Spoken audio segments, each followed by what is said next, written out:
So you're not recording this class, are you? Yeah. Really? So that means I can't cuss? That's right. Do you have the edit capacity? It's not recording right now though, right? Well, not anymore. How about the third word, the first three words? Yeah, can you delete the first minute or so? That's when Rick was really good. That. It doesn't help.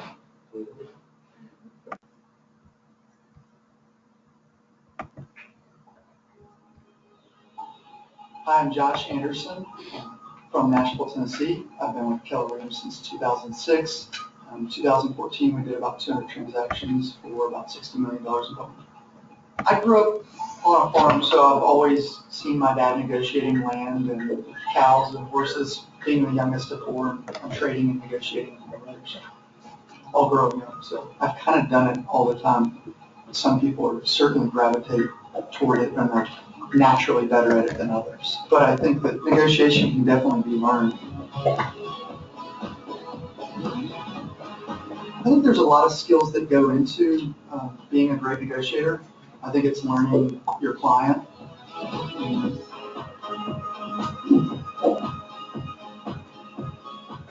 Instead of kind of assuming that you know what's important to them, really asking a lot of questions and letting them tell you what they need or want, and then speaking to the other agent and finding out what's most important to them. And there's some agents that just don't give any. When I have an agent that I'm dealing with that's very tight-lipped, I just keep asking questions, and they give me information that they might not have otherwise given, whether it's a divorce or a death, or it's just they got relocated to some other city. And I think if you're really listening and being intentional and purposeful about listening, you'll find out exactly what's important to them or what they have to have.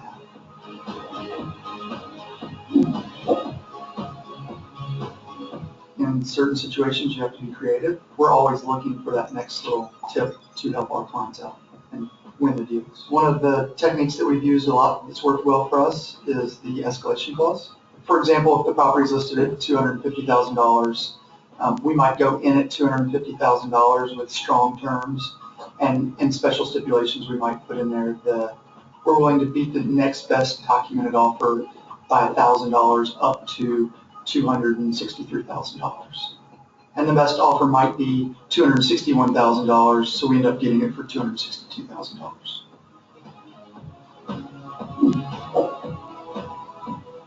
From a client standpoint, be willing to have a real conversation with your clients. It's not us just being realtors for them, it's us consulting and advising and really telling them, if you really want this property, here's what you have to do to get it.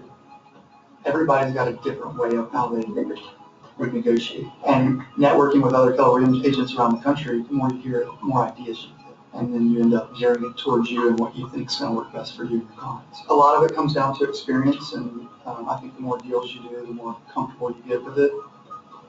If you can step back from every transaction and learn something, you're going to get really good over time. Okay.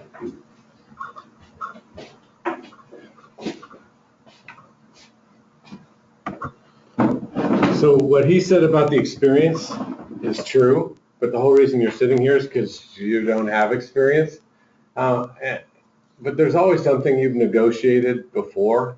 My grandpa sold used cars, Bill's Used Cars in Waterbury, Nebraska. And so I come from that stock, and I sell cars, and I like to sell cars. And so that experience has helped me, just like him watching his dad negotiate cows and barns and land, same thing. So you just look back at your past experience in life and think about what you negotiated and how it worked, and know that you have experience in it. Whether it's real estate or not doesn't really matter, right? I mean, you can be, 30-something or 50-something or 60-something and have done negotiations, whether you're a real estate agent or not. So, we always struggle with when we're new. It's like, well, I'm a brand new agent. Yeah, you weren't born yesterday though, right? Right? I mean, so we have experience, and we have to draw on it and use it confidently. Okay?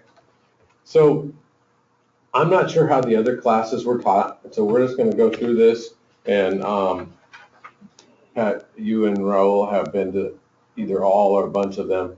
I don't know if Mike's been to some of them, but, you guys tell, when I get to some places, I'm gonna ask you how it was handled, you tell me, okay? All right. So, the first thing is reporting on your results. So, the 10-4 is part of the process, and I'm sure that the 10 is to add 10 people daily to your database. And 4, my guess is to send 4 cards out a day. Is that what the 4 is? No, it's the 4 habits. Okay. It's doing 10 of each. Oh, I see. 4 habits. So you build and manage your database, adding 10, prospect, follow up, that's the notes, and then know your market, which is preview 10 homes a week. Okay? So the people that have been taking the class regularly, are you doing any of those things? Some of them? Tell me which ones you're doing, Pat. I've been adding people to my database and previewing homes. Okay? And how are you previewing homes? The tour, Okay? Do you look at new listings every day that come out on the MLS? no. Okay. One way you can increase your knowledge of the local market and pricing is to look at that every day. Because every day, there's only maybe 8 or 10 new listings every day, right? But what'll happen is, if you get in the habit of doing it every morning when you come in, which you might not believe it, but I do it, is then I know what's on the market. And if I have a random conversation with someone, which that's my whole life, is then they'll say, well, I was looking for a 2-bedroom bungalow under 115,000. And you're like, oh, hope you can find one. Or, you know what, one just came on the market yesterday. Let me check and see if it's still available. But you only know that if you check, right? Right. And pay attention. And you can include that as previewing homes. Just when it says preview, that doesn't mean go there. It could mean go there. What if there's only 3 houses on tour, right? Right. Well, what if you looked every day at all the new listings? What if one of them catches your eye and you want to go see it, right? You're like, wow, I want to go look at this house. Because part of learning this business is knowing what houses are worth. And people ask me all the time, well, how much do you think this house is worth? I'm always within 10 grand, always. And 10 grand may be a big spread to some people, but it's really not. Well, how do you know that? Experience. How do you get experience? Right? So last week was a big note writing week for me. I wrote a bunch of them. To appointments that I went to, people I talked to on the phone, people I'm stalking. Because when Rob and I walked the neighborhood before an open house over the Meadowlark one, and there was a house that was totally overgrown on the corner, okay? There's no one living there. There's no way. You can't even get in the front door, because the bushes are so big, right? So I looked up who owned the house. I wrote him a card. I tried to find his phone number, couldn't. Tried to find where he used to live, couldn't. Searched that last name in the general area. I found one person with the same last name who bought a house within a month of him buying that house, and he bought it as a single man, and this other guy bought it as a single man. I don't know if they're related or not. So I wrote that guy a card too and say, hey, I'm looking for this guy. If you're related to him, I want to sell his house, let me know. So I'm doing that all the time. We went walking, right? And we talked to a neighbor who was chatty, loved her house. And we went to a neighborhood we'd never been to because there was a new listing and we wanted to check it out. So then it was a gorgeous neighborhood. I mean, I want to farm that neighborhood. It's not northwest Yuba City either. So we're in a neighborhood, and I've been selling 11 years here, right? You would think I've been everywhere. I have not. So we checked this neighborhood out.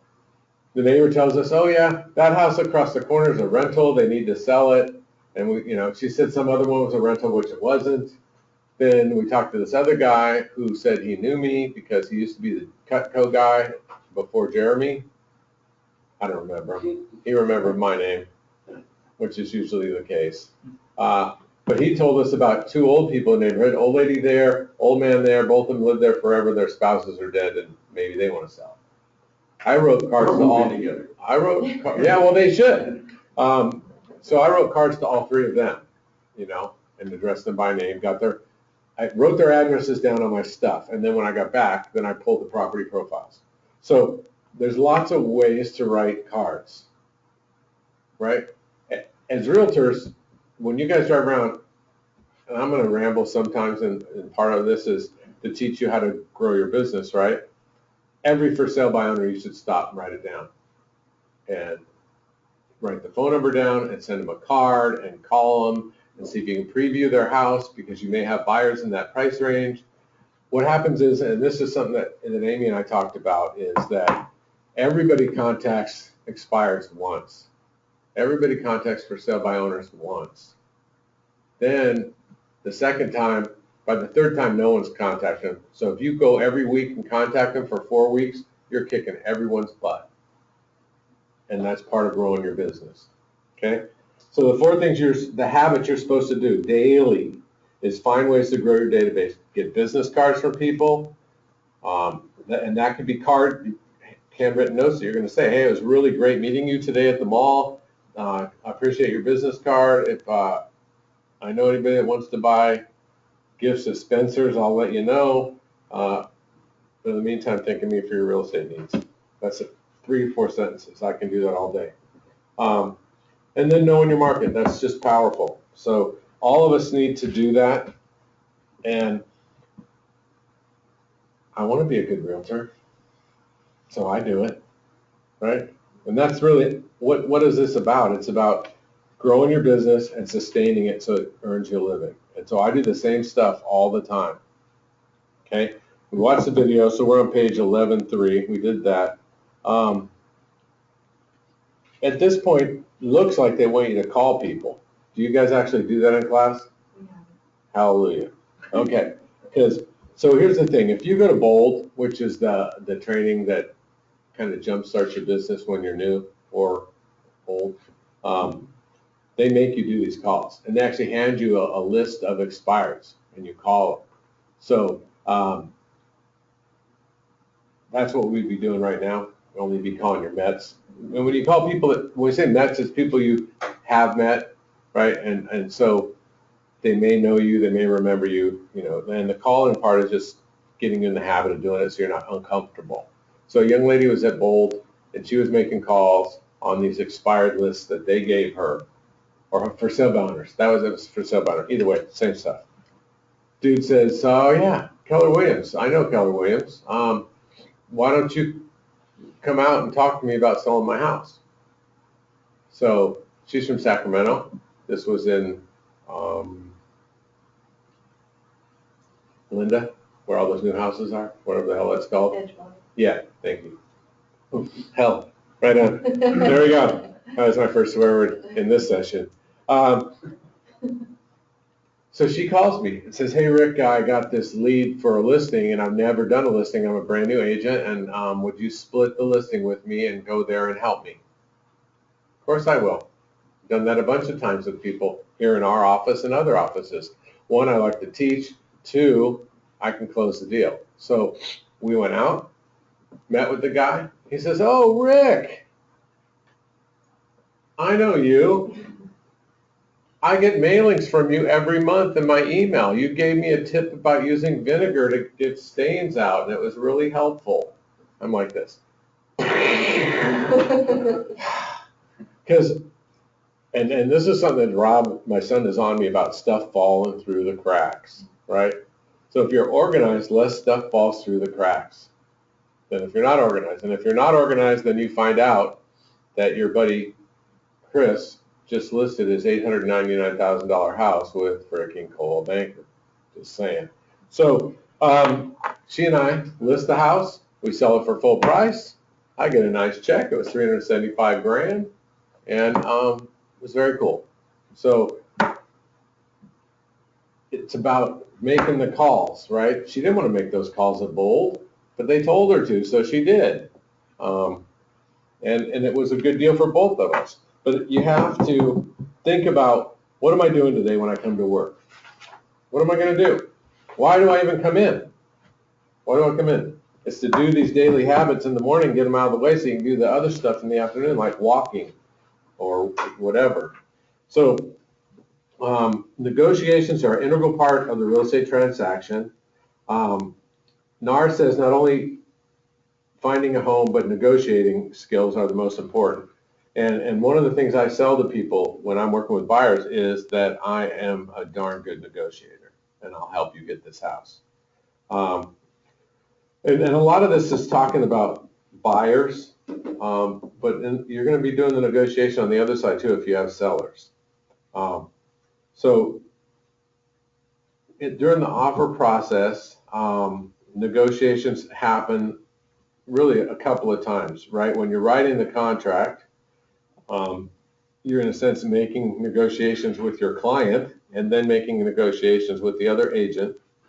And then once you're under contract, there's 2 or 3 moments in there where you're negotiating again for repairs or more time. You know, if something happens to the loan, all kinds of stupid stuff can happen. So you're putting all this time and energy in. You want an agreement, which is what you get with your clients, and then you submit your contract, and then you're trying to get it accepted. Almost always, if there's a house that my client wants to write on, I call the agent before I write it and ask if there's anything special I need to know. Is there anything that your client needs or wants? And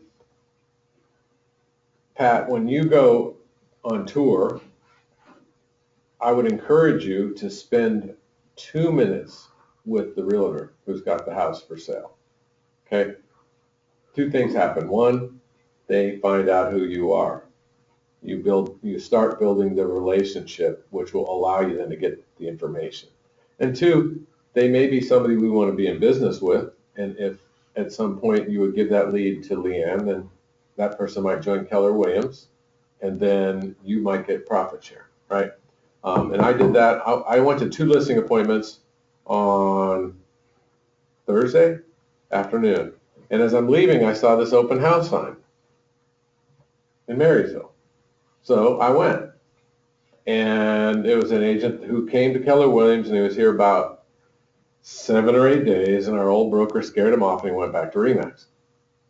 So one of the things he said to me when I was in there, I said, so Mike, how are you growing your business? You got all these new listings, what are you doing? He goes, well, I'm praying to God. And I said, well, that's one business strategy, and I know that's what Jan does, but there's other ways to grow your business too. And he goes, well, I really want to be in the top 100.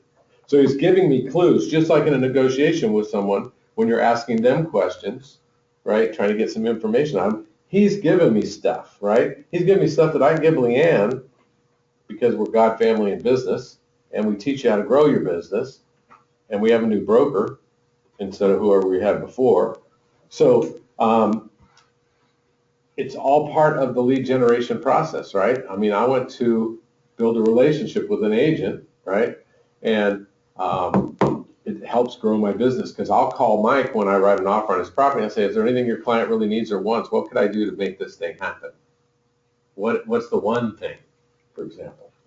So that's just kind of, everything I do is purposeful. When you saw the video, we talk about purposeful, and that's the E to P right here on this middle sign, right? Everyone's an entrepreneur. We can all do that part.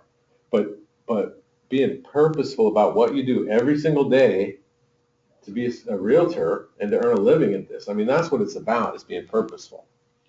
So Chris Heller on page 11, well, let's just look at this countdown to payday, which I don't even like to call it that.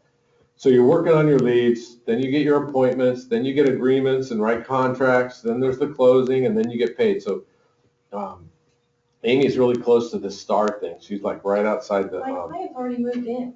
They're living in the house and I still haven't got paid yet.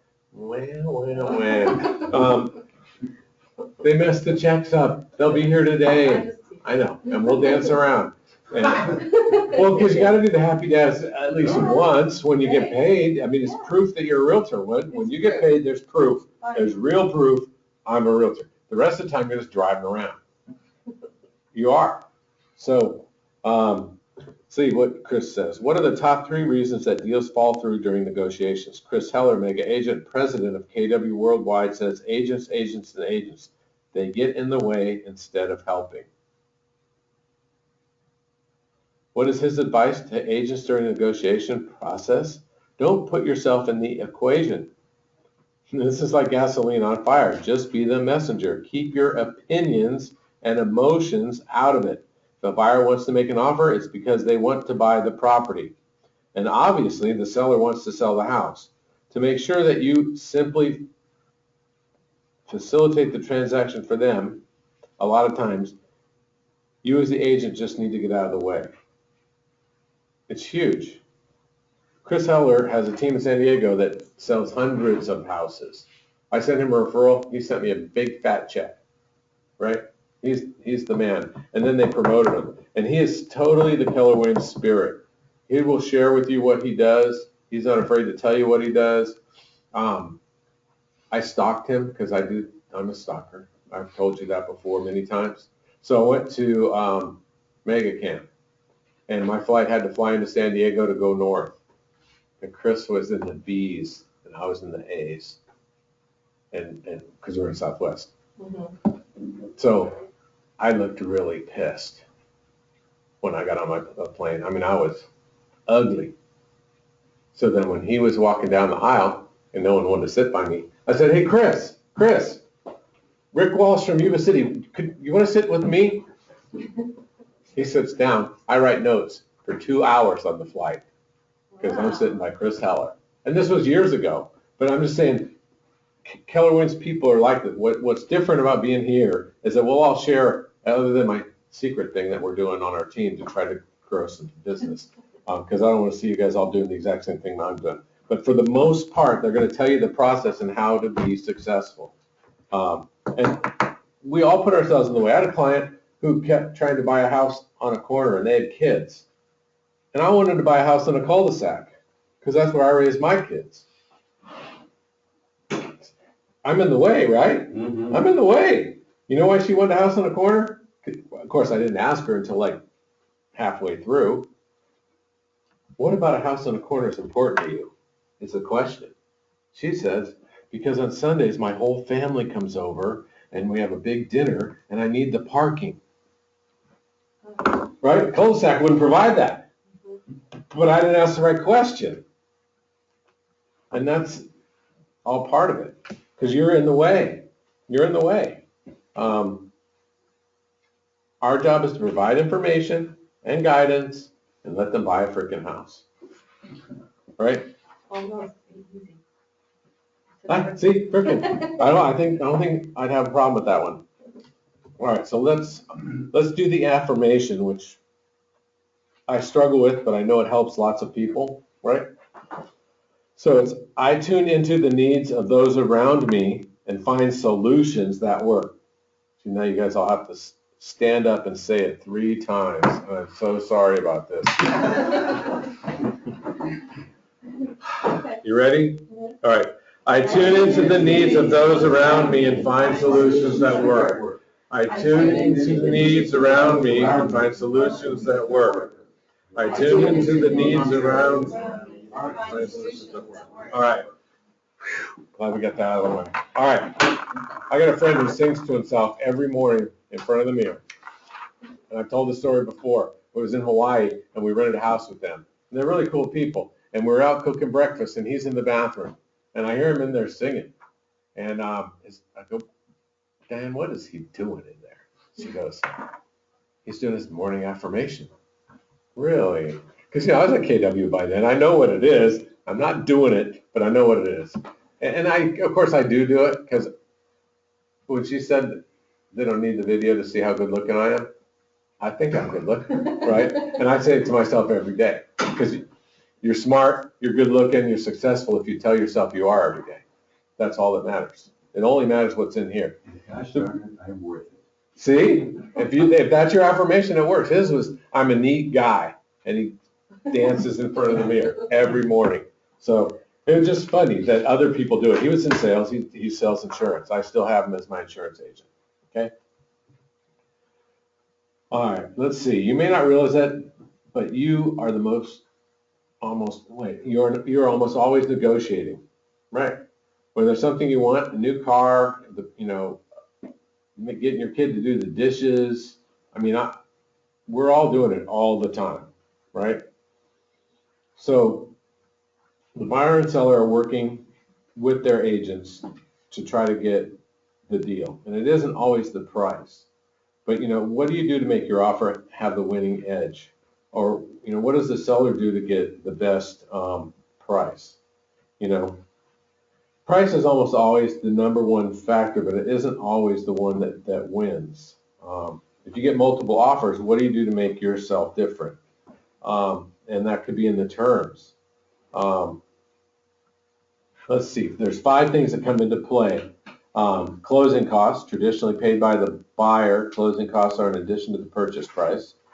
So you can ask for that or not ask for it. Closing date, sometimes the seller has a time frame that's specific, and you may be able, and that would be the question you're asking the other agent, right? We're going to list the house up in Penn Valley. Dude wants 30 days to move out for free. That's what he wants as the seller. He wants that. So we need to find a buyer who's willing to do that. And if somebody writes an offer and says that they're willing to do that, he might take a lower price for that. So interesting. Conveyances, well, I don't even know what that means. Attached fixtures stay with the home.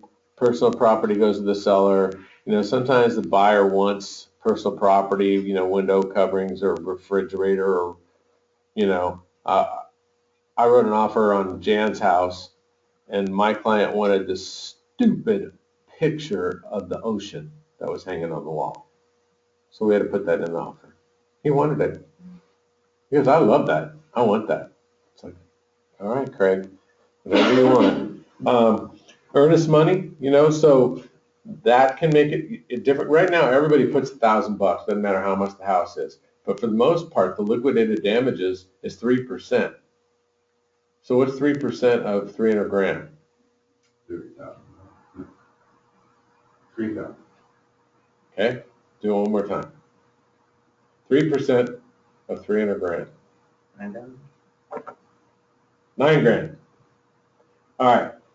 So if 3% is the liquidated damages, and I'm selling a $300,000 house, I would want the liquidated damages to be in escrow, right?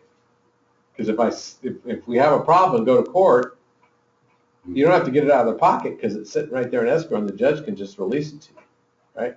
So what do you want to make? Do you want to make yourself different, right? If you were to put 1,000 every time, Craig and I, we usually put 5 grand down because it's cash deal anyway. But 5 grand looks like you're more serious.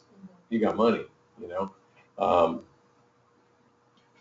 Sometimes we do an increased deposit after the inspection period, right? That's another way to set yourself apart. Repairs is always something that's in the negotiation, right? You can write, buyer is purchasing home as is. No repairs will be requested. For example. So you can waive the repair contingency? Depends on how your clients are buying stuff. Sure you can. Why not? You can waive any of it. I've seen people waive the loan and the appraisal when they're getting a loan and an appraisal. Because they know they have a good lender, they got cash. I mean, we're not around here, okay? Because nobody has any money up here, it seems like. Because you have to think about where you are, and right? If you're in the Bay Area, they're doing all kinds of stuff because they are trying to set themselves apart. Just like on a listing down there, they'll get all the reports done before they even list the house and get the Section 1 work done. So there's no surprises. And you can just give the repairs to anybody that writes an offer. Anybody should do that. All right. Diana Kokoska is the head of our training MAPS training, which are in the consulting and coaching junk. Tony DeCello is married to her. I was at one of the Keller Williams gigs in either Austin or somewhere, and I get up early and go to the gym. So I'm in the gym on my treadmill going. Who comes in? Diana Kokoska gets on the treadmill next to me. Who comes in with her? Tony DeCello. Even though he doesn't look like it, he gets on the treadmill too. Because that's the only time in their day that allows them to work out. And I'm just saying, I'm not telling you guys what you should do. I'm just saying, I was there and they were there and we talked. And any Keller Williams gig that I go to that's out of town like that, I go to the gym because somebody's going to be there and I'm going to talk to them. Just like I'm going to talk to them in the bathroom, I'm going to talk to them everywhere I go because I'm going to get something out of the deal. So he says he asks questions so that he can pinpoint the 3 areas of need, right? And so price, time, and whatever they need. And once he knows those, he can use that in the negotiations with the other agent. And knowing those things also helps you if the other, whether you have the listing or the buyer, if you know the stuff, then you can do negotiations up before you even hardly write the contract. Well, you can speak confidently, knowing that your client would agree with you. Right, because you need to know that before you're negotiating. All right, so there's some scripts here. Read the following scripts, 3 for buyers, 3 for sellers. With the partner, take turns role playing. Do you guys do this part? Oh, We usually just read it. okay. Read through it. So let's, You want me to read the first one? yes? Handle your buyer's request for inclusions of seller's personal items. I'd be more than happy to write that into the contract for you. I feel when you start involving people's personal property, it becomes more emotional. When you are asking for their antiques and their furniture, it's different than asking for their refrigerator and their washer and dryer. I don't like to get involved in personal property. If those are items that you want, let me call the other agent and see if the sellers are even willing to part with the items before we actually put it into the contract. If you really got your heart set on those things, let me call the other agent and see if they're negotiable. If the other agent says they might consider including the items for the right price, then we can throw it in there. How do you feel about that?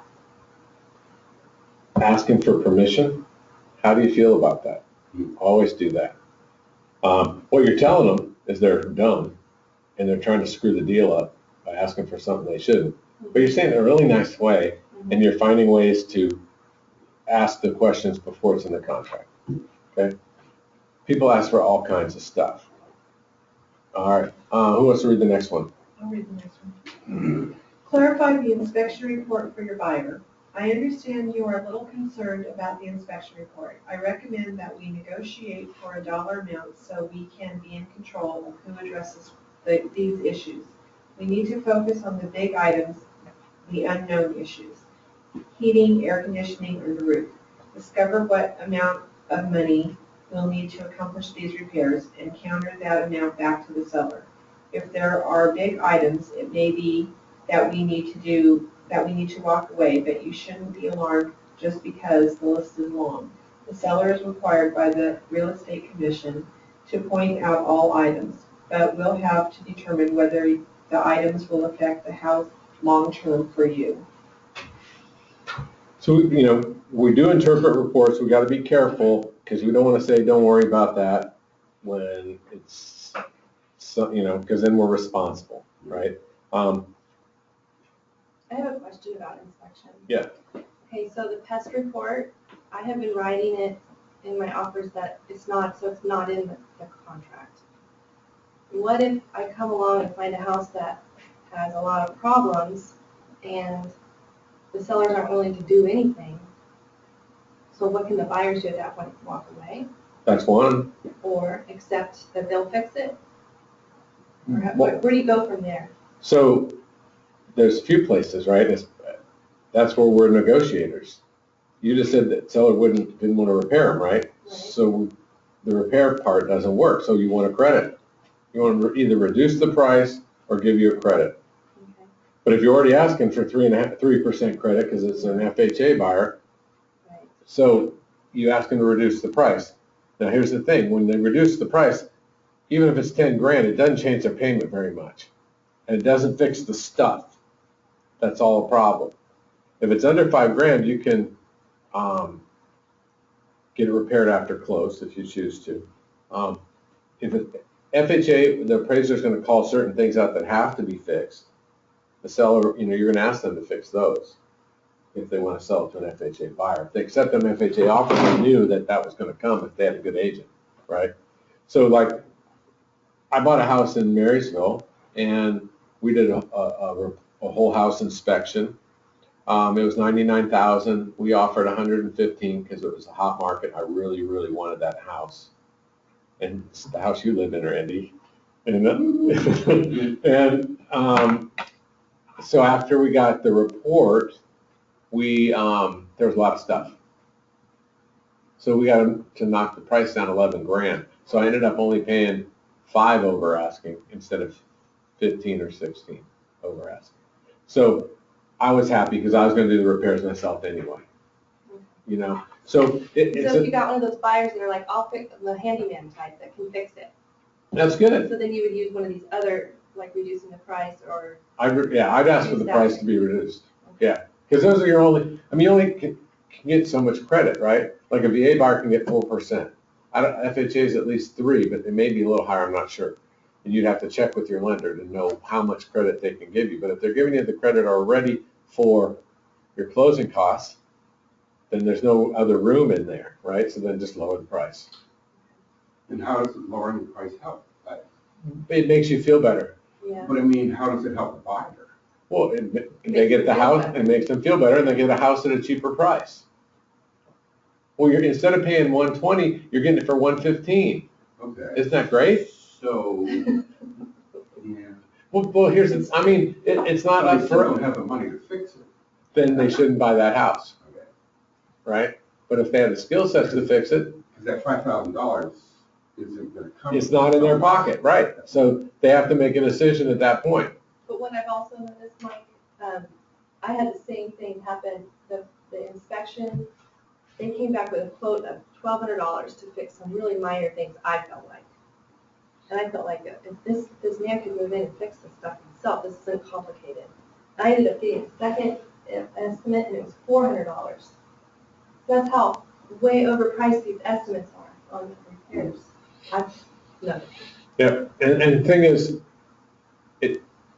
you may not think it's a good idea for them to buy the house, reducing it $5,000 because they can't fix that stuff, but maybe their father-in-law can, right? And so you got a seller, and they tell you, I won't take less than 200, okay? Or you have a buyer who, says, I've only got $5,000, so I need all these credits. They're never telling you the truth because they don't trust you, okay? So if they told you that their real bottom line was 185, they're scared that you would negotiate at 185 immediately. So they don't tell you the truth, right? So you say, okay, I'm with you. 200 is your bottom line. And you get an offer at 195, and one of the two says, let's take it. So they'll tell you stuff, but they're not telling you everything. It's just like poker. I may even show you my cards when I bluff, so that you think I bluff all the time, so I can take all your money the next time when I really have a hand and people think you're bluffing. It's the same. It's the same game. So you lay out the options and let them make the choice. You get out of the way, make the choice for them. I don't know if they have someone that can fix that stuff. Maybe they do. So who wants to read the next one? I'll read it. When your buyer wants the seller to make repairs. I understand this is important to you. In my experience, repairing this item typically costs about $700. While that's not inconsequential, is it worth losing this house? All things being equal, if the seller had a competitive offer for exactly $700 more and gave you the chance to match that offer in order to keep the house, wouldn't you want to match that offer? That's pretty smart. Yeah, I like that one. Yeah, and it's all how you present it, but it's also how you practice it. Because you can't say that stuff unless you practiced it. And I practiced it, right? Because sometimes they're being dumb. And you can't say, quit being dumb. That won't get you anywhere, right? They'll get you no client.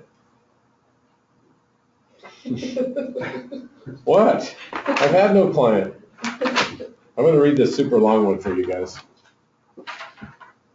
I recommend that your seller counter a low offer, and I do this. I pulled up the information on what is sold in your price range since I put your house on the market. 15 houses have sold since then. Obviously, your house was not what these people were looking for. We didn't create enough value for your property compared to what they bought. But we have an offer on the table now. It may not be exactly what you'd hope for starting out, but let me go over the information with you. There are offers that will come in low. Often the buyers are making an offer based on the advice of a friend or a relative. We're not going to turn them away because they've made this low offer.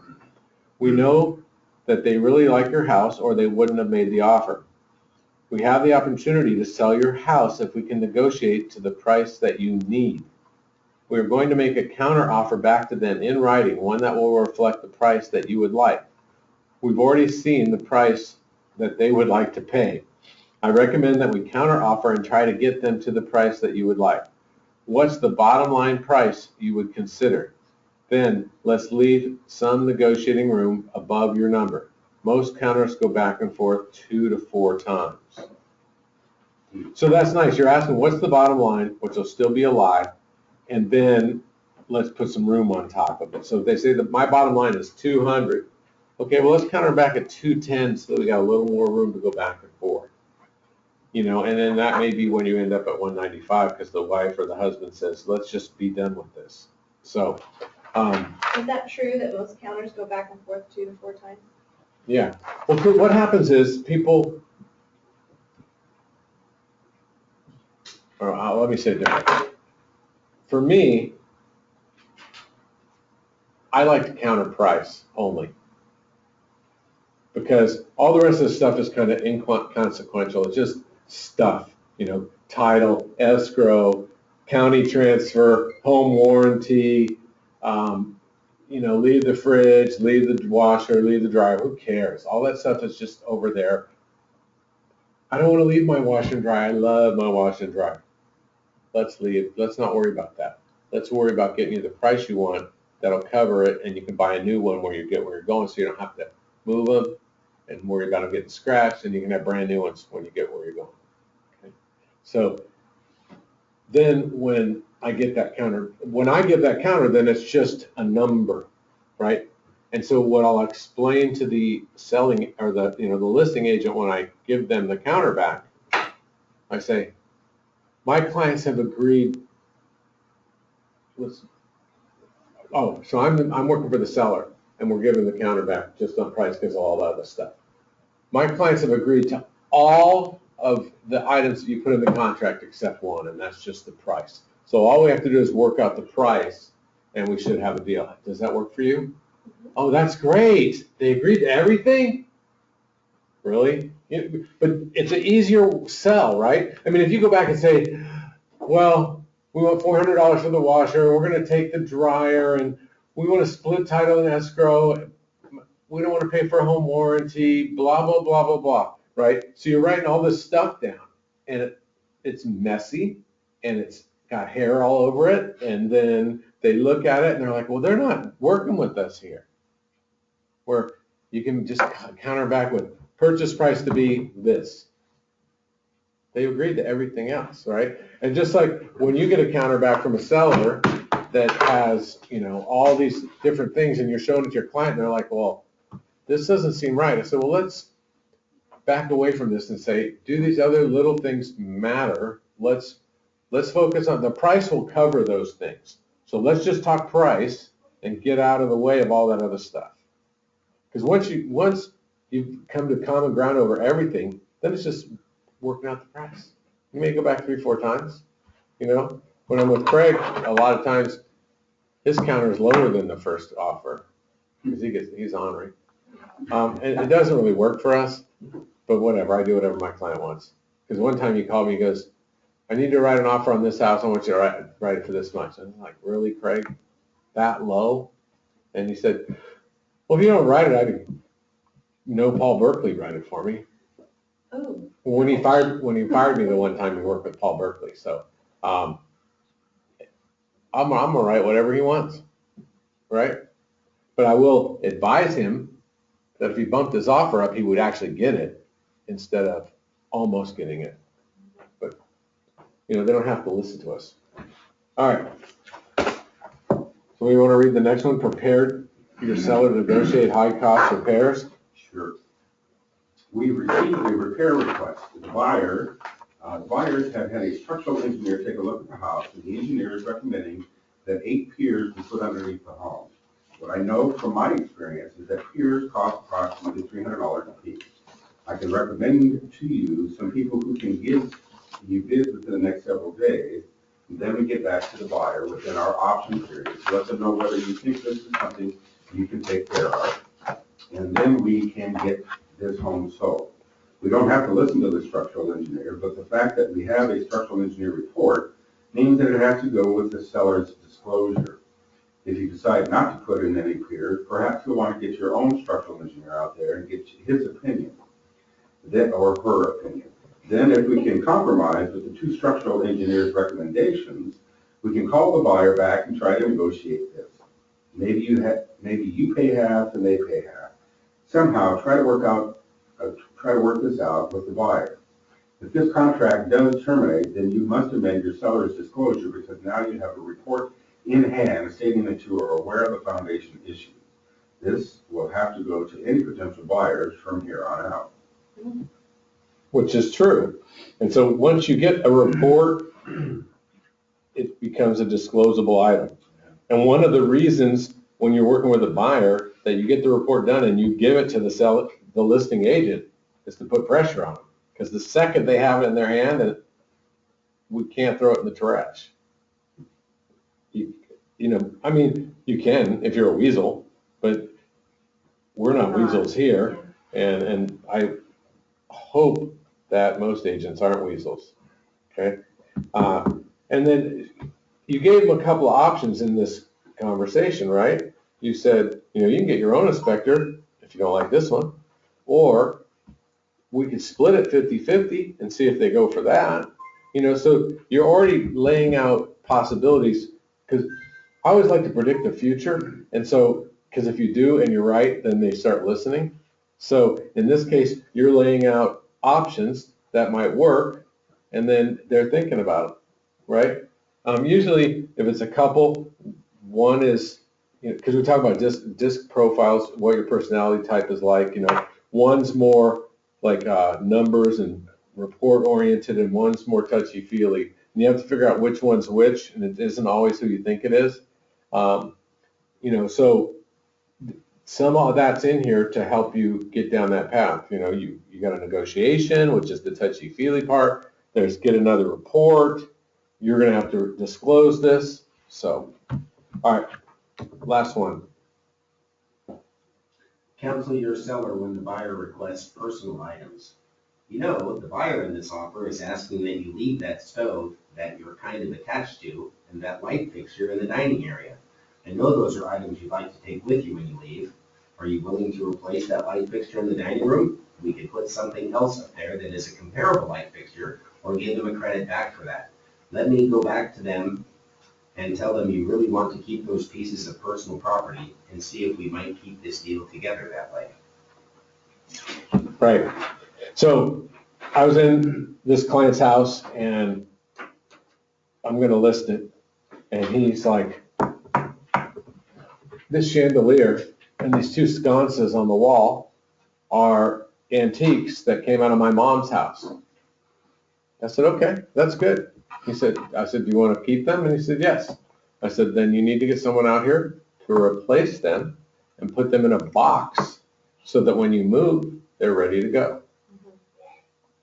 Because if you got something on the wall or hanging from the ceiling and that's attached, it belongs to the house.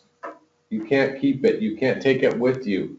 You can't take your garage door opener because it was your daughter's gift to you on your birthday. And I declined to do that. I made him bring it back.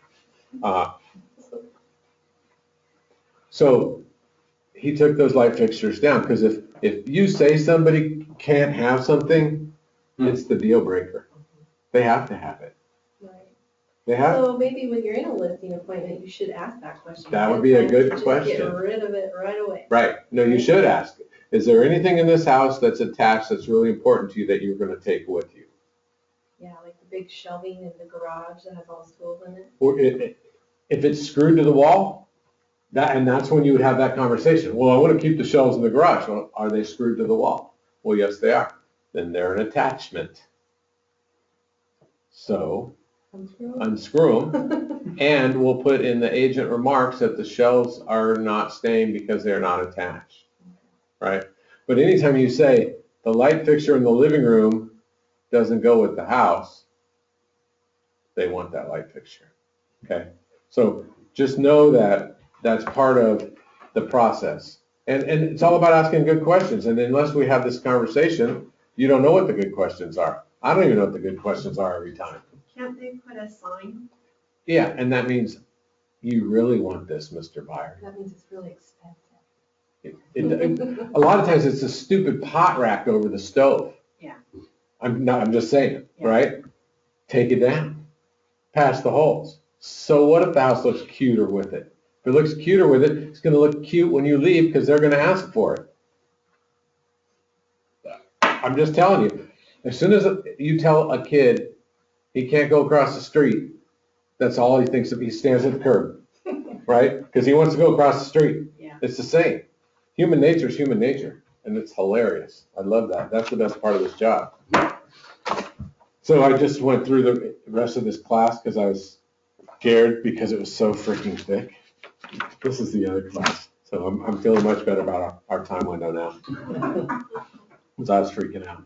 All right. Negotiation is a skill that can be learned and perfected with experience. Today you'll learn the best practices for negotiating and bringing the buyer and seller together with the 3 Ps. Prepare, present, position. And that's really what we're doing. Preparation is asking questions, figuring out what the goal is. You know, have a clear goal in mind, what you think is a win-win. You know, we talk about win-win because so there's like 7 or 8 principles. The Y4C2Ts, win-win. First W is win-win or no deal. Communication, seek first to understand. Y4. Anyway, whatever they all are. The win-win one is like if you're at a Chinese restaurant, you know, you put all the food in the middle and that thing spins around, right? So I have my deal in front of me, my offer, and they have the seller stuff, and we spin it around. Now I got the seller stuff and they got the buyer stuff. Is it a win-win? Would we be cool if we spun it around and we put our shoes on the other feet, right? So somebody writes you an offer, and I've had this. So I was thinking about this morning when I wasn't shaving. I was just standing in front of the mirror looking at how great I look. And For an old guy. yeah, I know I'm losing my train of thought. But Chinese food. Win-win. win-win. Okay, I'm gonna get it. Give me a second. Oh, so this agent writes me an offer, and she makes a mistake. And it's a $7,000 mistake in my seller's favor. Okay? So I called her and said, hey, thanks for the offer. I'm not sure if you meant to do this, but you have the $7,000 mistake here. She's like, oh my God, thank you so much for calling me. And she said, let me fix that page and send it to you. Okay? So what happened was then, if I'd have presented that offer, my clients would have accepted it, right? Her clients would have canceled it, and we'd have never gotten anywhere, right? So instead, I tell her up front that she made a mistake. She fixes it. She thinks I'm great, right? Because I'm so honest, which I am. But you have to show it too, right? And so we did get the deal done, right? But my relationship with her is different because it was a win-win for us. If I try to take advantage of someone's mistake then it's like, I'm a seller, we sign the contract, but we have a counteroffer, and we send the counteroffer with the signed contract back. We forget to check the box, subject to the attached counteroffer. Well, these are contracts and you're supposed to stick to them. And if you didn't check that box, this counteroffer really doesn't mean anything. It means you accepted our offer. But is that the best way to go? Is that a win-win? Is that doing the right thing? No. So we always want to stay in the zone of, what if I made that mistake? Would someone tell me? I would hope so, right? And I'm not presenting it, because I read the offers and I get a yellow pen out, right? And I check off the stuff that annoys me or that I like. So that when I'm going over it with my client, I can say, well, here's the good stuff, here's the bad stuff, which things matter to you, which ones don't, let's go through this. Because there's only 3 pages of the contract that has anything that matters, right? So I'm looking for the win-win, and part of that process is evaluating it before I present it. You don't want to just walk over to your seller with this wad of paper that someone gave you and say, okay, well, let's go over this. I haven't looked at it yet, but, So you always want to make sure it makes sense, okay? So know the goal, know your clients, which means ask them questions. And this is the think ahead part, and this is about predicting the future. Anticipate what the other party wants out of the negotiation. Write down how you think they may counter the offer and plan how you handle it. I always tell them what our counter is going to be. If I'm working with the seller and we counter them whatever, I'll tell them, you know what? If I got this counter, this is what I would do coming back at you. That's the predicting the future part, and that comes with experience. It'll take you some time, but the point is, if you think like the other side, then you get their tells. It's always poker for me. They give you your tells, and then you're like, oh, he's twitching. He's bluffing, right? So set clear expectations, right? Prior to meeting with the other parties, set clear and realistic expectations with your clients. I know we came in low on this. They're probably going to counter us back on price. Let's just see how high up they are and if it works for us or not. Aim to be always under promise and over deliver, always. Stress to your client the importance of moving quickly to create a sense of urgency. A buddy of mine got a contract in the morning on his house from his agent in Nevada, which I didn't refer to anybody, so I didn't get paid on. I didn't know he owned a house in Minden. I thought he just had a lot in Minden. That's Randy, my friend. So I hate when someone says, I'm selling my house. I got a couple questions for you. They had a contract already. He was worried that they were pushing him, right? They gave it to him in the morning. They wanted an answer by 5 that night. But it was because, it's funny because I said this. I said, your house came on the market. They wrote you a full price offer, but want an answer by 5 o'clock today. I think they really want this house. And he says, they do. They live next door and they want their daughter to live there. Hello? That's why they're pushing him. They don't want anyone else to see it. Right? Right. But the offer was good and he was just scared that they were weaseling him somehow.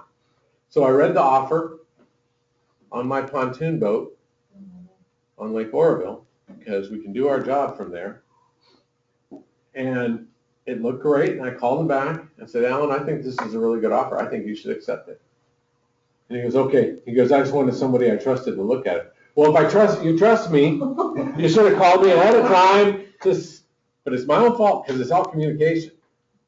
If your friends sell houses or buy houses and ask you if you're excited for them, you should be. Yeah. And then it should be a lesson to you to have that communication with your database, which is people you know, so they don't sell a stupid house out from under you.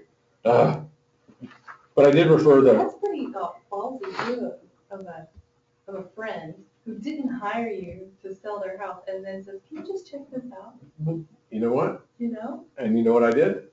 I checked it out for him You did. with love, right? Because they may sell a house tomorrow. I had a guy who I was showing houses to in Yuba City. I'm buying a house in Yuba City. I'm buying a house in Yuba City, right? Hey, Rick, we found this great house in Plumas Lake. We're in contract. It's only $350,000. I don't need that kind of money, right? You know what I did? Good for you, Barry. I'm glad you guys found what you wanted. If I'd have known you were looking at Plumas Lake, I would have helped you, but just think of me in the future. Is that the conversation I want to have? Yeah. No. But I'll tell you what, if you act the fool or get pissed off, Only poisons yourself. well, that for sure. But secondly, they may still do another deal somewhere. They may have a friend and feel bad. My neighbor, 3 doors down, bought a $200,000 house with cash from Paul Berkeley when he worked here. They stopped and said hi to me in my office as they walked by. He knew I was a... I know, it's great. I'm just telling you, it happens. But That's why you have to call. that's why you gotta have that communication. All right, be informed. An informed mind is an empowered and confident mind. Ask open-ended questions. What about a big backyard is important to you? What do you mean by a big backyard, Exactly. right? Yeah. I was on Jefferson, and it's got a huge backyard by my standards. First couple that walked in said, oh, what a teeny tiny backyard. And my tongue or my jaw hit the floor going, oh my gosh, people are different. Right, somebody could be coming from an apartment. Yeah. And the backyard this big is what they're talking about, because it's bigger than the one they have now, right? My house is 4/10 of an acre, so it's really 3 backyards. It's a big backyard, that's what I like.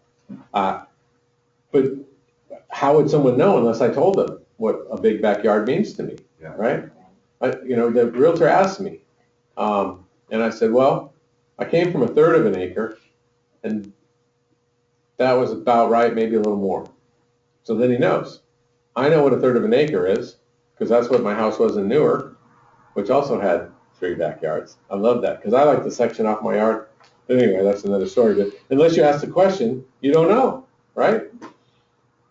Why do you need 4 bedrooms?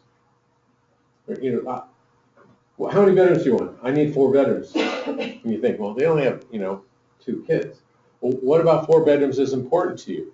Okay, so then they're going to say, my mother-in-law comes and stays with us and she needs a room. Or I have a home business and I use one of the bedrooms as an office. So then you go, so if it's a 3-bedroom with a home office, would that work for you? Yes, it would. Okay, then you know. But you don't know unless you ask. You just, if they say, I need a big backyard, 4-bedroom, 3-bath, and you start searching for that, and then they find a 3-bedroom, 2-bath with an office, and they're happy, they might buy from someone else because you didn't ask the questions. So asking the questions helps you know with whom you are negotiating, on what points you will negotiate, and on where you and your client have leverage. Because if they say this is important and this isn't, then you know, and you can work on it. So it says, how well do you listen? Let's see, an ancient Chinese proverb reminds us to listen well is as powerful a means of influence as to talk well. While everyone can benefit from this sage advice, these words of wisdom are particularly appropriate for professional salespeople. Would you consider yourself a good listener? Perhaps the more important question is, how would your customers, business associates, family, and friends rate your listening ability? At your previous job, Randy, did clients tell you what they wanted and then change their mind halfway through? Constantly, And did you ask them questions about what they wanted? always. Right, so you're leading them down a path, and then you pick what you think works for them and may not, but if you don't ask the questions, you don't know what they're looking for. And plus, people change their And mind. I've noticed too, like you sit down and talk with someone at the beginning and they tell you what they want. And then they start sending you ideas of houses that they like and you start looking at them and you say, this is not what you told me. Right, Plumas Lake. Why? Tell me what you like about this house. Right. This isn't what we discussed. Well, and part of that process too is we have automatic emails, right? So I'm automatically emailing my client homes and I say, if you see one you like, email me back, email the address or whatever.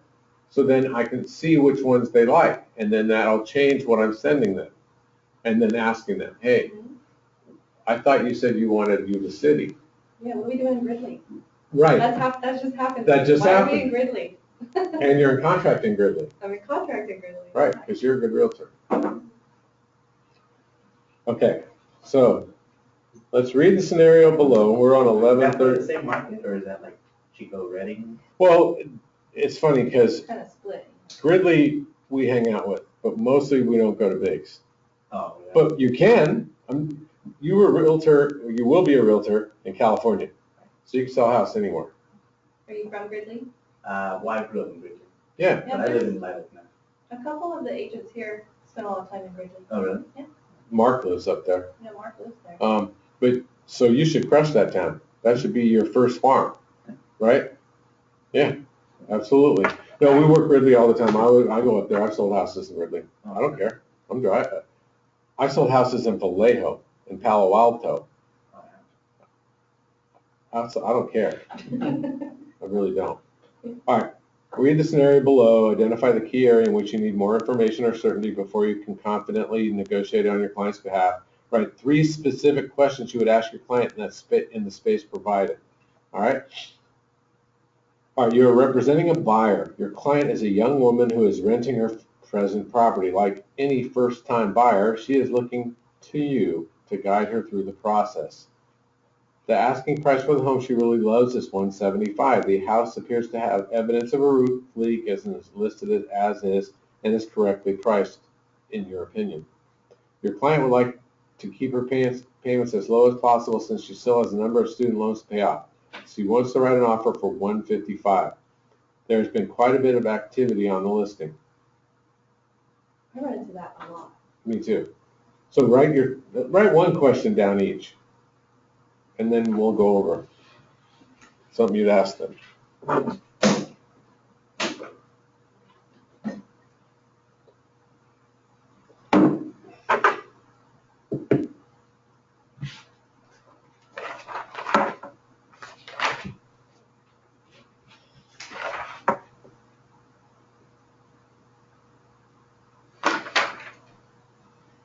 So this is the prepare to negotiate part where you're kind of feeling your client out. So Amy, what's your first question? I haven't really thought of them yet. Really? Well, what is she approved for? It doesn't say that. Is All that her right. top budget? It's $155,000. Is that she's at her max? Okay, and that's a good question, right? You need to know that because that's what you're going to say to the selling agent as you present your offer. You know, this is at the top of her budget, but she really likes the house and she'll take it as is, right? So that's one way. Pat, you write something down? No, I haven't. I was trying to formulate a question about how badly does she want the house? Well, and that is the question, right? I mean, you're offering $20,000 below asking, and it's probably a reasonable price. So, are you willing to not get this house by writing such a low offer? You know, and she'll say, "Well, they can always counter me back on price, right?" Which is what everyone says. Well, and that's great, but not always do people counter when the price is low, even though they should. So I'll say, well, you know what? I'll write it at $155,000 and we'll see what happens. But I'll guarantee you they're going to counter you back somewhere above $165,000. Then when you get the counter back above the $165,000, you can share it with them. Because I'm not meeting them in the middle the first time myself as a listing agent. I might, at a $155,000 offer, I might offer I'll come back at $170,000 and see where they'll come up. That's just my thought. Mike, did you write one down? No, just the fact that the scenario points out that there's, what does it say, activity, lots of activity, I think it says. To me, activity indicates that perhaps there's lots of offers or potential lots. So you want to counsel your client to tighten it up or don't want to get countered. Well, and that's the predict the future part so that you can help them write a better offer next time. Really? You know, we can go in low like this, but I know it's had a lot of showings and you might have some competition. So if you want to write your best offer now, this would be the chance to do that. But we can go in at $155,000 and see what happens. And then trying to keep it clean with all the credits. Right. Yeah, don't ask for a bunch of stuff, which is part of the pre-negotiation process too. Okay, Randy, you write one down? I did. So the part where it says, for the home she really loves, so the question I would ask, Do you want to lose the house you love for 20 grand? Well, that's Do you good. want to? That's the question, isn't it? That's the real question. And if they are, that's okay. Because it's their deal. And that's the whole thing. All we do is present information and let them make decisions. We can't decide for them. And that's a struggle for some of us. Very balanced. You know, We report, you decide. you know, I got an agent that I'm going to try not to identify that, you know, asked me lots of questions. And one of the things they said was, isn't my job to protect my client? Fiduciary duty, yes. Well, there's that. But at the same time, protect them from what? Themselves. And that may be true. But you present the information, they make the decision. So if they say, I want to write on this house, and you're like, well, what about this? What about that? What about this? And they're like, I want to write on this house. You write. Offer. You presented the information. They know. They're grown. I'm not their mom or dad. Right. If you give them all the facts, Then then it's their decision. Right. Right. Because sometimes we get confused about what our fiduciary duty is. Our fiduciary duty to our client is to make sure that they get the best price, don't get taken advantage of, and that you negotiate for them. You don't make decisions about whether they want to live in a cul-de-sac or a corner. It's their deal. You don't make the decision if they're going to accept a roof that's leaking or a toilet that's wobbly or whatever. That's their deal. Well, there's $10,000 in termite repairs. I got to protect them. No, you have to inform them and they make the choice. It's different. Well, Kind of a combination of everything that was already talked about. I basically just said, you know, would you be willing to come closer to the full price if we ask for the repairs? Because this listing has a lot of activity, we want to come in with a strong offer. see, and that's perfect. That's how we say it. We give them the whys and hows and the path, right? Because I'm always talking about the path, right? Where I'm going. And there's a path in a negotiation. You know, there's a path to a car repair, right? I can't fix a clutch until I pull the motor out because it's in between.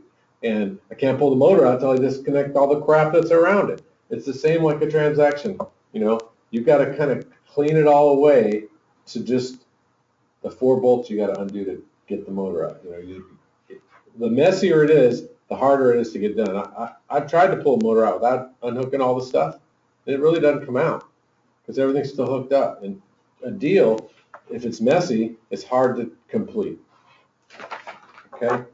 So then the next part is the present piece, and that's part of the relationship and why you've got to go to tour and you've got to go to those houses on Tuesdays, even though it's painful. I don't know about you guys, but when I sit there and all those old people are yammering about crap that I don't care about, and it makes me insane. So usually I play solitaire on my phone if I'm going super insane, and if I'm not, then I just sit there and I put my fake smile on like that, and that makes me feel like I'm having fun. And then I sit there like I'm having a great time, and then it's over, and then I go to work. Because I'm there to have relationships with all these agents. When the meeting's over, I don't run for the door. I want to. I don't always. All right. I don't always run for the door. How about that? Because I want to be in a relationship with all the agents because I want them to tell me stuff so that I can make the deal. People feel like they're my friends out there in real estate land. And I have relationships with them, all kinds of different relationships, but I have relationships. And that helps me in the present process. I'm doing an open house, and Tim Gilday, who's retired now, but Tim Gilday's client comes up, wants to buy the house. I said, well, you're working with a realtor? He goes, yeah, Tim Gilday, but I really want to write on the offer right now. Yeah. Hello, Tim. I have your clients here, and they're very interested in this house I'm doing an open house on. And he says, well, just write for him. Go ahead, doesn't matter. I'm like, no, I'm not doing that. they're your clients, write me an offer. He said, okay, and he did, and they got the house. That's doing the right thing. Did he tell any other agents that I did that? I'm thinking so.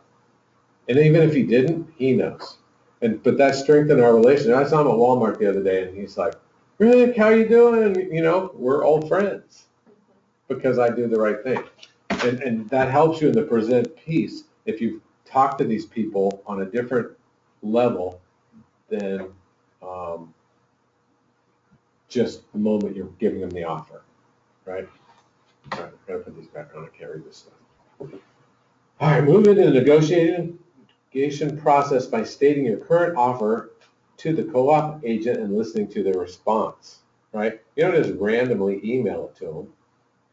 You can, but then you call them. Hey, I want to let you know that the offer is there, or I'm sending you a counter offer. Make sure that if your clients aren't happy with it, that you craft me a counter offer. Especially like the 155 at 175, you know you're getting a counter. So encourage it, right? I mean, it's not showing your hand by encouraging them to write you a counter offer.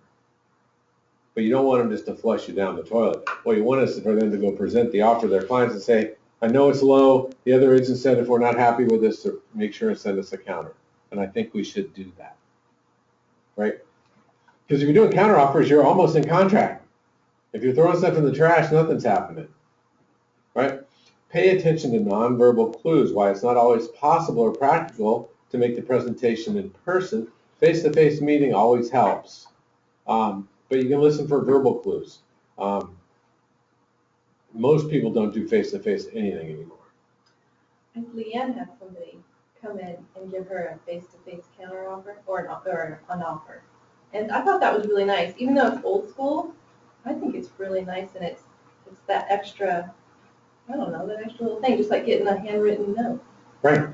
No, it's powerful. It is. Absolutely. And you should. If you want to win, and so we were trying to win on this deal, Rob and I, and so we went to the other agent's office to present the offer.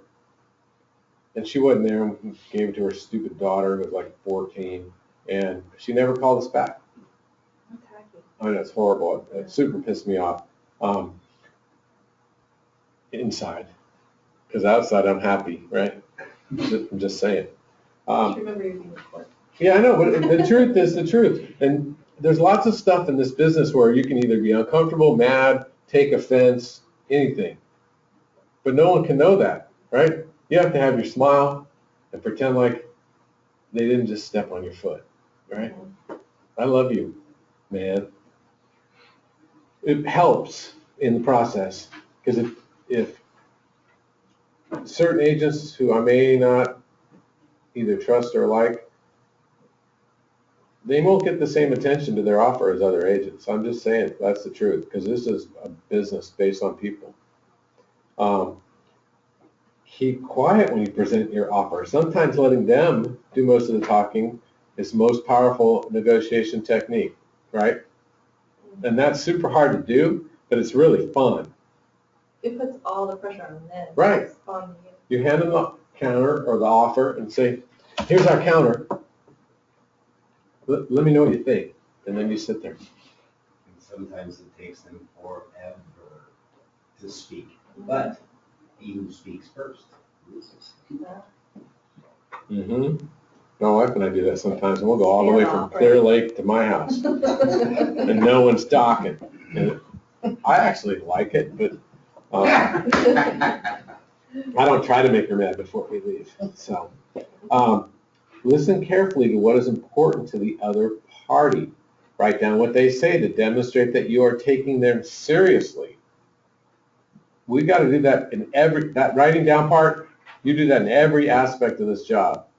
I bring a notepad when I'm going on a listing appointment. I'm writing stuff down. I may toss it in the trash when we're done, but I'm writing stuff down because whatever they're saying is really important to them, which means it's sort of important to you, right? And I usually put those notes in the file. That listing appointment Dawson and I went on, I got 2 pages of notes. They're not in the file yet, but they're underneath something on my desk. because I wrote down stuff he said that was important to him, and we will use that later when we're trying to list it. But writing stuff down makes it look like it matters what they're saying. Stay calm. Either party may have a strong reaction to the price or other terms. Be a calming influence until they are able to see the situation rationally again. Remember, you are there as a representative of your client. Keep your own emotions out of it, right? There's somebody on my team I found out who is really nice and funny. And he was at a party the night before last and then sitting around telling jokes. And I asked Was it Rob? I asked the person that was with him, she should have been freaking videotaping it for me because I would have really liked to see that guy, right? But who we are at work may not be who we are at home, although it should be sort of similar. But I don't know what techniques you guys use to stay calm and work through things that maybe is bothering you when a negotiation may take a turn that doesn't work. Mine is my fake smile. And that's one of the things I use. I really do. And I don't know where I was with my wife the other day, and she's like, "What is wrong with you?" And I'm like, "What?" She goes, "You have your fake smile on." So she knows my technique, but it works because if you're smiling, it's just like when you're on the phone with people. If you're smiling, they hear it. Mhm. If you're frowning, they hear it. If your eyebrows are down, they hear it. It's powerful. So even if it's a fake smile, it's closer than a frown to something good, right? So focus on your customer's needs. Isolate the objections. Offer solutions, right? You know, so you're giving them the counter offer and they look at it and you're, so my client agreed to everything but the price. And so then they said, well, this is just too low. Yeah, it might be. So what would be more acceptable? What is your client looking for? Well, they're looking for 167. Okay. So if we came in close to that, what do you think we might have a deal? You're trying to get information, right? Mhm. Now, I don't know. Well, we're going to counter you on price and then, just bring me your best offer. Okay. I get it. But make sure and let them know that we got everything that they wanted except for this one thing, and we'll get that one thing fixed. Well, because the other agent really wants the deal to close too, Right. right? Well, in a sense, we're a team Mhm. to try to make it happen. And lots of times I go fishing before I write my counter, right? My clients will say, you know what, that offer or the counter doesn't work for me. We're going to come in and talk to you about it. And I'll call the other agent and say, hey, we got your counter. It's pretty reasonable. My clients aren't happy with some part of it. They haven't told me yet what it is. So we expect a counter from me in the next half an hour, 45 minutes. Is there anything you can tell me that might help? They might. I always ask. If it's an agent that I have a relationship with or that I like, I'm more willing to give them information than someone I can't stand. Human nature. So you gotta have your fake smile on all the time, even if I'm talking to somebody who used to work here. Although I've never talked to him since he left, but I'm just saying, if he wrote an offer and it was a reasonable offer, I'd present it and I'd try to get it accepted. And I'd have my fake smile on, because it's not about me and it's not about him. It's about the clients and what we're trying to facilitate. Because that's all we are as facilitators, right? I mean, in the old days, and that guy said it, his dad would negotiate for land in Tennessee, right? They didn't use a realtor. People had a conversation, they wrote stuff down on a piece of paper, and they bought or sold property. It became too complicated for that to happen for the most part because of disclosures and insurance and loans and all that stuff, appraisals.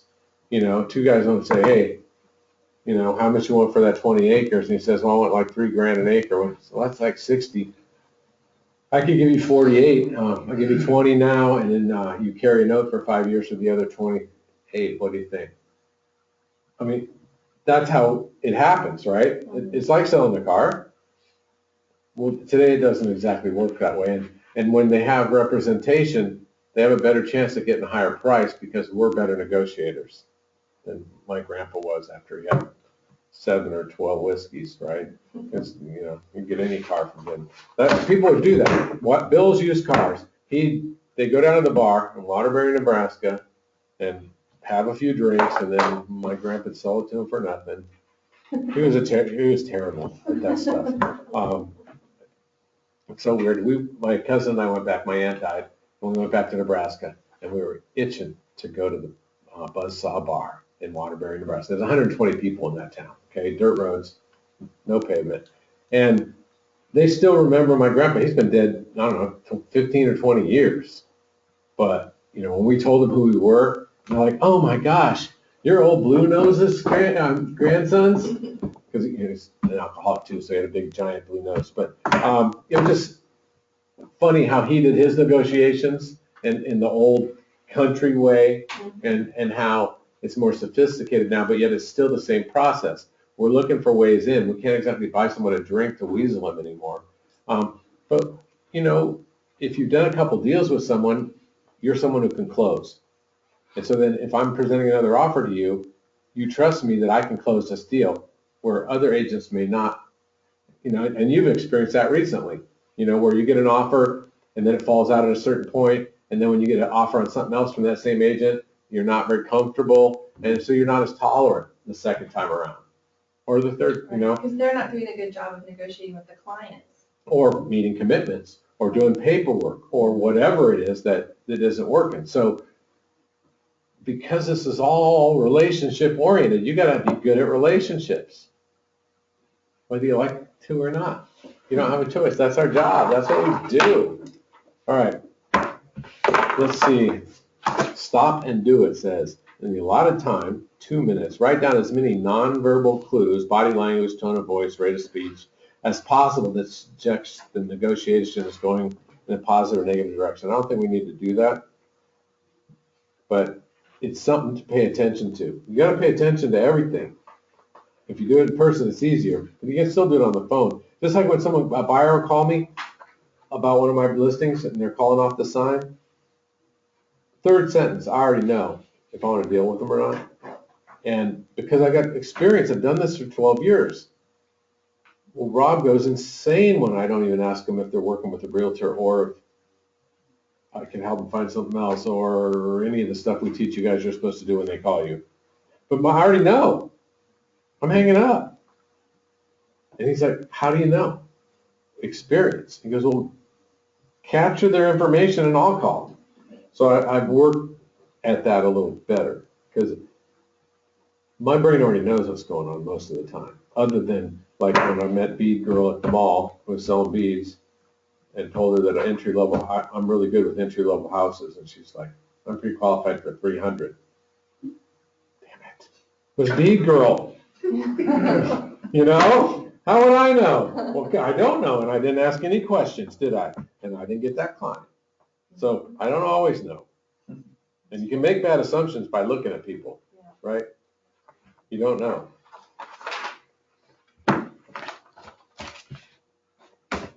I went to a city council meeting because there was something that they were doing that was bugging me. They wanted to buy this $600,000 building off some road south of town, and they were going to rent it out cheap to entrepreneurs in town that need some space to build something or whatever.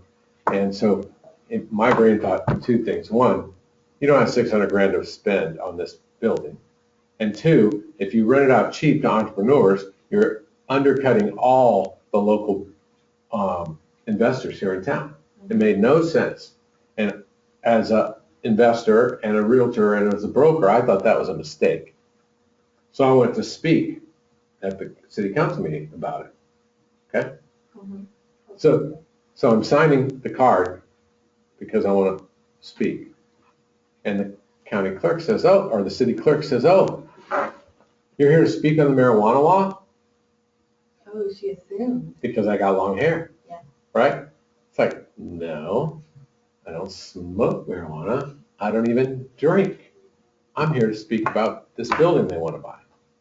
Right? So all of us can make assumptions by looking at someone You know, I got a buddy who looks like a mean biker. I mean, he's got long black hair braided, huge beard, tattoos all over. And you look at him and you're like, you're, you know, not going to the ATM if he's behind you, right? He is the sweetest, nicest guy you've ever met. I mean, when he talks, I mean, he just has a soft voice. He's really nice. And you wouldn't think that that's what's coming out of him. But it's because you're assuming based on how he looks, you know? Can't do it. Because B-Girl's pre-qualified for 300. This is so stupid. I walked away, my wife hits me. She goes, really?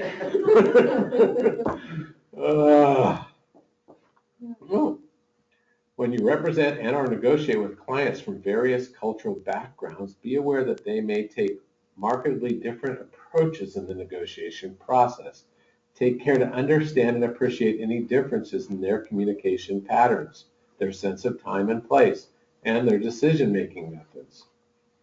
You know, and that paragraph can apply to living anywhere, because I mean, you know, we have some specific cultures here in our town, but at the same time in the Bay Area, depending on where you are, or if you could be in Citrus Heights and only be dealing with Russians, you know, so you have to pay attention to how they are culturally. My rule of thumb is that everybody is green, right? It's about money. If they got money to buy a house, I'm gonna sell them a house. I don't care who they are. And I've only been once accused of being a racist at this job. And I was super pissed because I'm not. They said I wasn't gonna help these black people. And I said, no, they didn't write an offer. This guy did. That's why I'm working with this guy. These guys talked about writing an offer. These guys wrote an offer. And the lady was like, well, and this was in a mobile home park here in town. She said, well, you know, I think you should sell it to the black people because they've already been in here and applied to, you know, move into the park. I said, well, that's great, but they still haven't written an offer. And that's what this job's about. I said, so this guy wrote an offer. You need to pre-qual him in this park and see if he works, which he did, and he bought it. I don't care what color they are. I don't care if they write an offer, right? Doesn't matter. Identify tactics, right? So in negotiating, your clients and our co-op agents may use certain methods or tactics in an attempt to manipulate the negotiation. Because these tactics are generally predictable, you can learn to quickly and accurately identify them when they're being used on you. Additionally, you can respond with the appropriate counter tactic. I love this. This is so funny. Once your client has agreed upon one major concession, the other party will start nibbling for additional smaller concessions. This makes me crazy. Stop the nibbling. Ask for a concession in return before agreeing to anything further. So, you know, you agree to fix the, you know, bad floor in the bathroom, and all of a sudden now there's a drip in the kitchen, and they want the screen replaced, and say, well, you know, why don't you put more money into escrow as an additional deposit, or maybe you should remove all your contingencies. I mean, you can ask for stuff, but what I tell my buyers is a request for repairs happens one time. You don't do a request for repairs and then do another request for repairs and then ask for some stuff. Right. Whatever we do, we're going to do once, because it's annoying for one, and two, they're going to blow us up. So I wait till all the reports are in. We talked about this recently, huh? Where she had like 2 of the 3 reports or 1 of the 2 reports, and we don't want to send the request for repairs in until we know everything to do it one time, because that makes the negotiation smooth. If you negotiate half and then come back and try to negotiate the other half, then they're thinking you're weaseling them. And I don't like weasels very much. All right, hot potato. The other party tries to pass a problem on to you. For example, the co-op agent tries to pass all closing costs to you because your client, I got to read this backwards. the other party tries to pass a problem onto you. For example, the co-op agent tries to pass all closing costs to your client because their client can't afford them. And that happens all the time Right. around here. Throw it back. Test the validity. Has the party with the problem exhausted every possible solution? So let's say I have a listing, $100,000 house.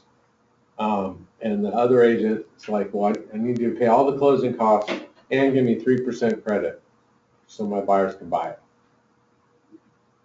Well, we don't have that much, so I'll say we don't have that much room to negotiate, my client's line is pretty thin.